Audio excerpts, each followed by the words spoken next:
Madame la vice-présidente, chers collègues, ce rapport concernant les droits et devoirs des bénéficiaires d'aides régionales et les sanctions qui doivent suivre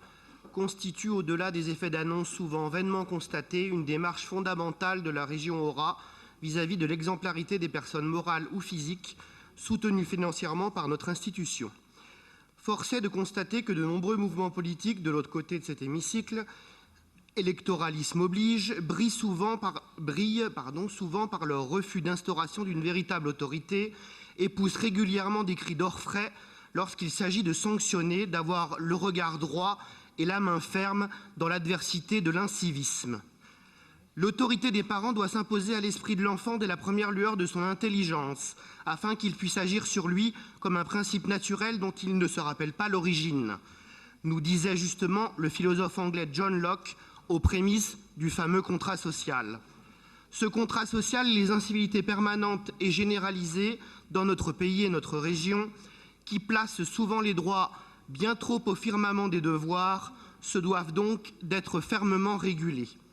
À l'image du soutien indéfectible de Marine Le Pen, la seule à n'avoir jamais faibli depuis 20 ans et la seule à ne pas avoir à ressortir le Karcher seulement à quelques jours d'un scrutin, à nos forces de l'ordre que certains soumis au boboïsme gauchiste illuminé voudraient stigmatiser, nous sommes donc au Rassemblement national pour un strict contrôle de ces agissements sauvageons qui doivent être sanctionnés sans ménagement, sans faiblesse et sans victimisation bien commode dans la culture d'excuses qui a fondé cette gauche laxiste, responsable mais pas coupable de la remise en cause sans vergogne de toute forme d'autorité régulatrice.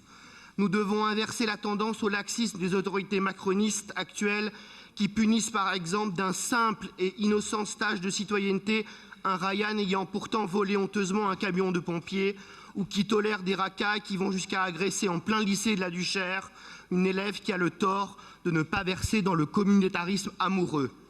Nous devons combattre la musique installée qui siffle depuis trop longtemps la sérénade désaccordée d'un fatalisme figé face à ces attitudes qui empêchent notre société de véritablement faire corps. Nous devons donc tout mettre en œuvre pour aiguiser une vision nouvelle, mais oubliée d'une société où tout n'est pas un dû automatique et soumis à des conditions de civisme exemplaires. Nous devons donc nous montrer plus ambitieux dans l'établissement d'une claire liste des bénéficiaires concernés. Nous devons donc nous montrer plus ambitieux avec l'établissement proposé d'un conseil de l'éthique autour des tiers de confiance, dont la dénomination et la désignation demeurent particulièrement floues dans votre proposition, comme d'habitude avec vous.